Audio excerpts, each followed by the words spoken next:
players came to Wigan Diggers last year. We truly stand on the shoulders of giants, and the Wigan Diggers are an example of that. And I think as many trade unionists as possible should come to the festival every year. There's music, there's poetry. You learn such a lot about where we've come from, and that's important.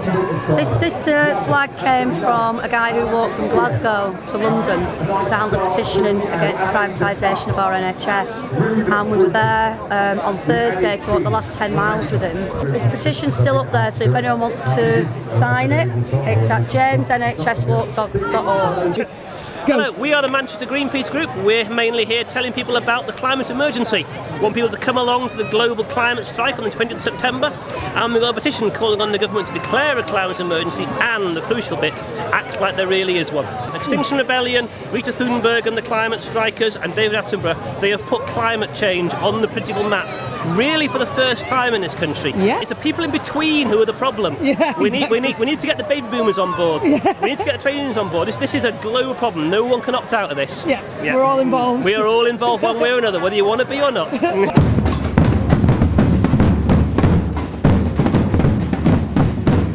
Up to Racism is a national campaign, but we've got groups all over the country, basically anywhere, anybody that wants to do something on the question of racism.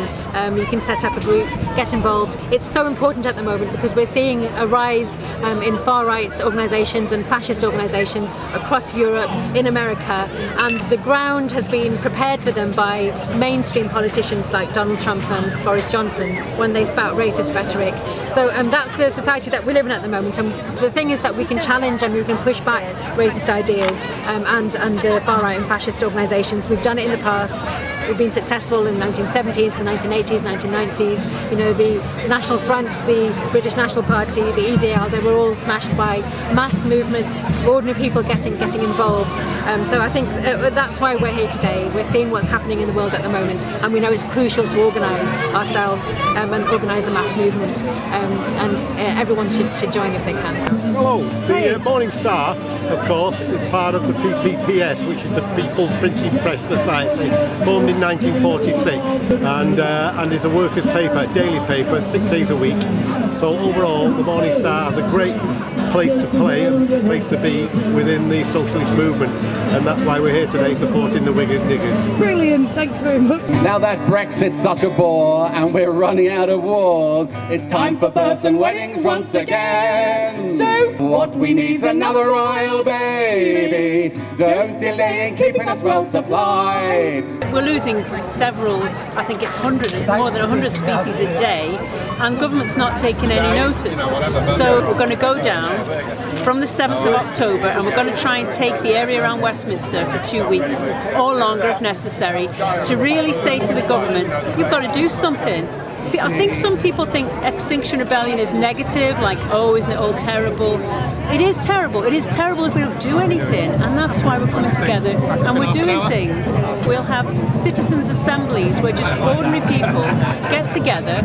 They'll have expert talks from people, and then they'll debate it around, amongst themselves and come up with recommendations of then how to tackle. Because some of these things are really difficult, aren't they? Like, how are we going to have our food kept fresh without refrigeration and plastic? So we need to start moving to growing more food in Britain. Well, that's a huge change to the whole system. But there's no simple answer. That's what, the slogan is system change, not climate change. Because it's just going to take action from lots of people. But the great thing is there are so many creative people and caring people who all want to make this happen. Yeah. Frank Ellis, I'm from the Executive of Manchester Trades Council. We might be involved in the climate change strike, we might support an industrial dispute, and we also try and encourage people who are not already members of trade unions to join trade unions, irrespective of which one, and get the protection they need in the workplace. And they're blowing it on Brexit and Boris Johnson's hair and his suit. Well, not his hair actually, his suit.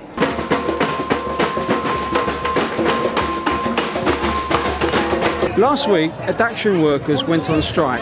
Now, Addaction is a rehabilitation service that's run by a charity stroke business, and all these workers were a part of the National Health Service. Now, what they did was they privatised them, and this charity stroke business took them over. Now what happens when you take over a part of the public health service is that they are stupid. That means their conditions and salaries and wages go across with them. And what this charity is doing is reneging on these arrangements, and are not paying them the NHS rates that have just been agreed with the government. And that's why they're going on strike. Vultures pick once more at the bones of history, and freedom locked up safe behind a wall. My son was actually in court in 2016 on a murder charge with 13 other individuals. So he was kind of like the test case at that time. So we had on our trial 7 boys that were convicted of murder, 4 of manslaughter. 1 person actually done the deed. We've got some good MPs on side now, and we've got like this commission of miscarriage of justice going on in Parliament. And we're on Twitter, we're on Facebook. You know, is it just Jengba? Yeah, Joint Enterprise. Yeah. So what does it stand for? Joint Enterprise. Not guilty by association. Yeah. Brilliant. We've got this, so if you see this anywhere, that's us. Jengba. Brilliant. We're always in Parliament, we're always shouting.